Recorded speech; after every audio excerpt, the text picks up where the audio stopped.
Today, we'll be learning about how we can build our immunity so we can fight COVID. You know, all around the world, we have wars going on just about all the time through the year. You have different communities fighting against each other, nations against nations. And to do this, we have been building more and more sophisticated weapons. You've got the missile system, which are very precise. Gone are the days when soldiers would carry bows and arrows and spears to fight. But did you also know that within our body, we have a very sophisticated system where we have specialized soldier cells and also information collecting cells, which then go and boost our immunity so that when we have bacteria, viruses come into us, attack our body, we can get rid of them. We have two types of immunity. One is the innate immunity, which we call the natural immunity as well, which are non-specific and fast, which basically means that these cells can go and attack anything that seems to be a threat. And then we have the adaptive immunity, which is like the special missile system in our body that is very precise. It goes and attacks very specific cells or bacteria or viruses that have come into us. Now, I found something really interesting on YouTube. As you know, we have all kinds of things floating around, but I found this quite reliable. Check it out, I would say, if you want to know more about how our immune system functions. It uses cartoons to represent white cells. You can have neutrophils and mast cells and natural killer cells and so on. So this is where antibodies come into picture. So when something threatening comes into our body, our cells identify them as foreign, and then it stimulates certain other cells to produce antibodies. And based on this, we also have vaccination programs because we artificially put some of these viruses, which have been perhaps deformed, if I can put it that way, or changed to make them not harmful to our body, but at the same time give information to our immune system so that it can produce antibodies. And as we have the COVID-19 immunization program starting, this is the principle on which it will be working. So if antibodies are produced in the plasma, then if we give someone else's plasma into someone who's sick, this is what was used for President Donald Trump. And that is how he was helped to get better. How does coronavirus affect our body? What does it do? Now, you would have seen this picture multiple times with all these mushroom-like little florets of cauliflower as well, if you can imagine. That is recognized by our body, and that's how it knows it's an alien. But our body is not used to this. It has never met this before, and so it doesn't have antibodies to fight it. And that's how we are going to use the vaccination program. Hopefully, it's going to work out in people. And there's a lot of good things coming out about these vaccines, so hopefully it's going to be very effective. Now, what also happens is, as the body is fighting these viruses, it also affects our own normal tissue. So have you heard of friendly fire? And that's what happens when our own soldier cells starts destroying our tissues. And in COVID-19, you would have heard people are not able to get enough oxygen into the body because the lungs are attacked. And as there is an inflammation that occurs whenever there's a fight going on to help with winning the battle on our behalf, this fluid fills up in tissues, especially the lung alveoli, and it starts to prevent the exchange of oxygen and carbon dioxide. And that's why people are put on high levels of oxygen, and if that doesn't work, they are put on ventilation, non-invasive to begin with, and then they may go on to put, the endotracheal tube. When a vaccination is given, we start producing antibodies, and unfortunately, the fear is that if COVID-19 is going to change itself, it undergoes mutation, then the antibodies produced by our body may not be effective enough to kill this new emerging COVID-19. So we are hoping that is not true, because then it'll make things a lot more difficult to fight. So we should not forget what our government is promoting at this stage of how to prevent COVID. Now, it's got its place. We need to be sure we're washing our hands regularly. We are preventing touching surfaces unnecessarily if you're out somewhere. And after that, again, washing our hands, wearing masks, and so on. So we must follow these guidelines being given out by the government. But at the same time, is there something we can do from our side to boost our immunity? Now, that's a question that is being asked in the media, and you can get lots of information coming out. How to boost your immunity, what to eat, what not to eat. And if you read, you may get a bit confused because many people have their own opinions. So how do you strengthen your immunity? Let's look at some evidence that has come through, which by lifestyle changes, we can improve our immunity. So this is an acronym that many of you may be familiar with. It's called NEWSTAT. So new, N for nutrition, E for exercise, W for water, S for sunlight, T for temperance, A for air, R for rest, and T for trust. Nutrition. You must have heard, if you have listened to the previous talk, we talked about nutrition, we talked about microbiome, we talked about fiber intake. So we learned also how our immune system gets boosted by these chemicals and vitamins and many kinds of hormone-like substances that get absorbed into the body. And it boosts our immune system. So we won't dwell into that too much. Let's go on to the next one. It's on exercise. So there were lots of studies done. I picked a few of them, which I found interesting. There's a compelling link between physical activity and the body's defense system. Now, this came out in the Journal of Sport and Health Sciences. So this is what they concluded. Acute exercise is an immune system adjuvant that improves defense activity and metabolic health. So what exactly happens is if you're exercising, it's going to boost your immune system. I'm not getting into the details of it. You can find the links below on the slides. Please go up and check it out for yourself. Exercise training has an anti-inflammatory influence mediated through multiple pathways. What about water? Have you heard of the polar plunge? This is quite an activity that goes on in the European countries, especially the ones where it snows quite heavily.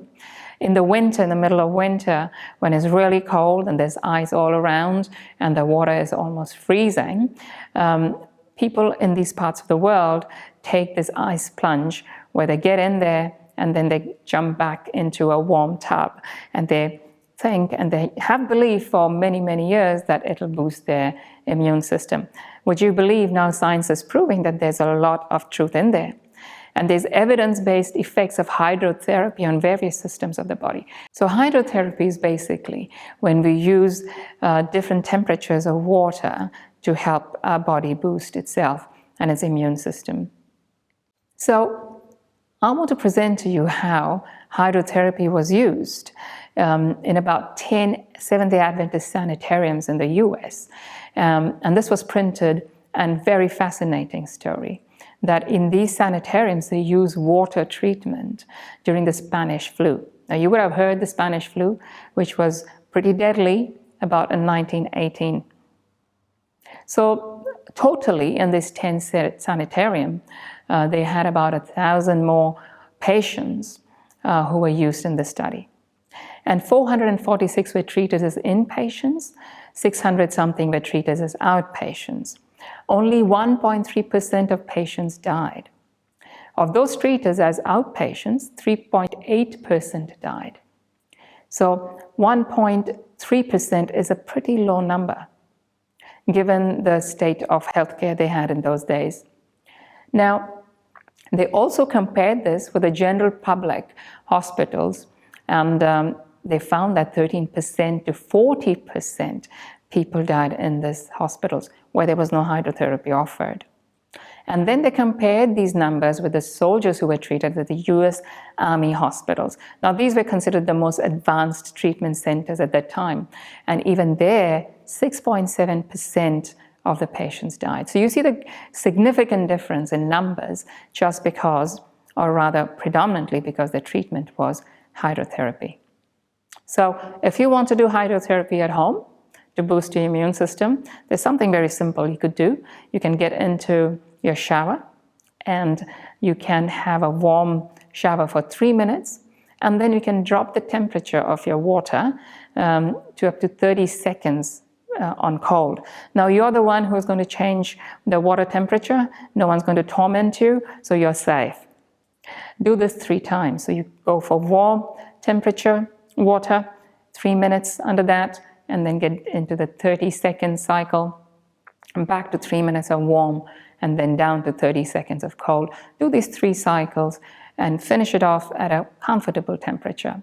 Dry yourself, and when you come out, you will feel you've just run a marathon. And that will be good for your immune system because that will stimulate it and help your immune cells to function a lot better. What about sunlight?